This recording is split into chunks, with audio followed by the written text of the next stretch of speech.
They walked away because you never would have. Nah, we're not going to go giving them that kind of credit. They left because they were opportunists. They were chasing their emotional needs, their physical needs, whatever needs they wanted to be met to the highest standard of their imagination, while you were there giving everything you could for them. They were there chasing an opportunity, and the moment they thought the grass was greener on the other side, they leapt over the fence. And you were there trying to retain them, trying to help them. You were there showing them how big your watering can was for their grass, but the thing is, they didn't want you anymore because you've been there begging them for so long that they devalued you. They saw you as disgusting, something to be thrown away because they already had you. And if you're going to beg them, clearly you have no value. That's how they saw you. So now they leapt over the fence. And here you are saying that they only left because they knew that you would never have left. And, you know, they didn't do something nice for you. They didn't care about you. They left because they thought it was in their best interest for their life because they're selfish people. And you know what? That's okay, because the way you loved them was the right way. You gave them everything you had. You were honest. You were faithful. And you did what you said you were going to do. Now, just because they were incapable emotionally, mentally, doesn't mean that that was a reflection of you at all. They made a choice, and we can't make people's choices, as I always say. We can't make their choices for them more specifically. And if they choose a life where you, the most loving, doting, caring person on planet fucking Earth, really, who cared more about them than you did about yourself, they want a life where you don't exist in their world, then let them go find out what the world is really like without you in it. And then you go build your life the way you deserve to have it.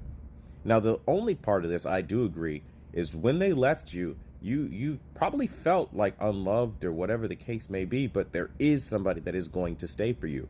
Because what you have to offer is truly a gift. It really is. Like, come on, who doesn't want boundless love? Who doesn't want to be warm at night, someone to cuddle with, someone to share a life journey with and all that good stuff, and someone that you know you're secure with? They're not going anywhere. They're not looking at the door. No matter how fucking bad it gets, no matter how uncomfortable it gets, you guys are going to work together through all of your problems, mentally, emotionally. It does not matter, because you guys are in it together. You're not there bringing third parties in. You're not there abandoning each other when it just gets too much for you or whatever the bullshit. Like, that's what makes this generation so terrible. Everybody's conditioned to think that there's always better. But newsflash, we're all fucking the same.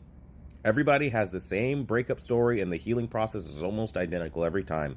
Everybody has the same emotions. Why did they leave me? Why do I feel unloved? I don't feel good enough. I'm abandoned. I'm so depressed. I'm hurt. Like, I deserved so much more and never gave me closure. Like, this is such a common thing, because people are told the moment that your needs aren't getting met, just go find somebody else. But what if we replace that with the moment shit gets hard, that's when you sit your partner down and you communicate the hardest. That's when you compromise the most.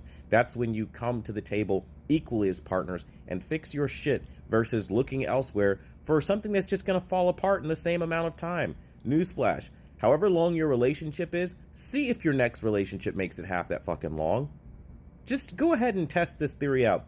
Everyone that you had a toxic relationship with, or a breakup, or a fallout with, and it was a long-term relationship, and you ran into something new, if you were the person doing that shit, see all those relationships and see how many of them actually went the testament of time. Not very many. Because it's the common denominator being you. You have to have conflict resolution skills.